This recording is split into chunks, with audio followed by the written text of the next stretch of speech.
Hobbies you may be having, yes or no? NEET అన్నది ఏంటి? National eligibility cum entrance test. అంటే నువ్వు బాగా చదివి నీ మార్క్స్ అవి లెక్కబెట్టి నీకు ఎలిజిబిలిటీ ఉందా లేదా ఈ ప్రొఫెషన్లోకి, ఒక గవర్నమెంట్ సీట్ రావడానికి లేకపోతే తక్కువ ఫీజుతో సీట్ రావడానికి అన్నది ఒక ఎలిజిబిలిటీ ఇస్తుంది. అపార్ట్ ఫ్రమ్ దిస్ ఎలిజిబిలిటీ, మీరు తెల్లవారు లేవాలి, ఎక్కువసేపు చదవాలి, కాన్సన్ట్రేషన్తో ఉండాలి, బిట్స్ అన్ని రిపీటెడ్గా డ్రిల్ చేయాలి, రాయాలి. What else is the other eligibility to be a doctor or somebody to stand like this on a stage and talk to so many young minds? To be a motivator, you have to have some motivation inside you. To be a happy, to spread happiness, you should be a happy soul. Okay, to spread goodness, you should be a good soul. అవునా? So మనలో ముందు ఇవన్నీ imbibe చేసుకుంటే then who is a good doctor అని వస్తుంది. అవునా? Who is a good doctor? What should a good doctor have? ఆ doctor ఎక్కడన్నా ఉండొచ్చు, అమెరికాలోనే ఉండొచ్చు, ఇంకెక్కడన్నా ఉండొచ్చు, యూకేలో ఉండొచ్చు, ఆస్ట్రేలియాలో ఉండొచ్చు, రూరల్ ఏరియాలో ఉండొచ్చు, లాస్ట్ పెడుతున్నాను, ట్రైబల్ ఏరియాలో ఉండొచ్చు. Not always money matters regarding becoming a doctor. So ఈ ఎలిజిబిలిటీ అన్నది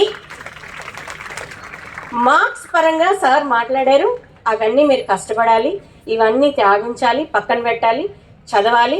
మీరందరూ ఇందులోకి వచ్చారంటే చదువుదామన్న తపనతోనే వచ్చారు. Apart from that, what else I'm going to tell you is, apart from that ఈ ఎలిజిబిలిటీ అన్నది నాలో ఉందా అన్నది మీరే ఆలోచించుకోవాలి. ఎవరు ఆలోచిస్తారు? లేకపోతే ఈ ఫైర్ అన్నది, ఈ ప్యాషన్ అన్నది ముందు మనలోనే ఉండాలి. సెల్ఫ్ మోటివేషన్ లేనిదే, సెల్ఫ్ అనాలిసిస్ లేనిదే, self confidence means you should be confident. I will be the best doctor. I can get a rank which is been 1 to 100 లో ఉండొచ్చు, 100 to 200 ఉండొచ్చు, జస్ట్ సీట్ రావచ్చు. అర్థమైందా? ఎలా అన్నా సీట్ రావచ్చు. Once you are on the track of becoming a doctor, am I going to become the best doctor? Am I going to mold myself to be patient, mold myself to be considerate, mold myself to put my profession as my priority? అంటే అన్నిటికంటే ముందు మన ప్రొఫెషన్ని ముందు పెట్టగలిగిన సత్తా ఉన్నోళ్ళు, ఆలోచన ఉన్నోళ్ళు, passion ఉన్నోళ్ళు, ఫైర్ ఉన్నోళ్ళు బైపీసీ తీసుకోవాలమ్మా. అంతే, it is simple as that. చదవడం అన్నది చాలామంది చదువుతారు, ర్యాంకులు అన్నవి చాలామంది తెచ్చుకుంటారు. So life is not easy as he said. ఒకసారి డాక్టర్ అయిన తర్వాత ఏం జరుగుతుందో వీళ్ళని అడుగుదాం.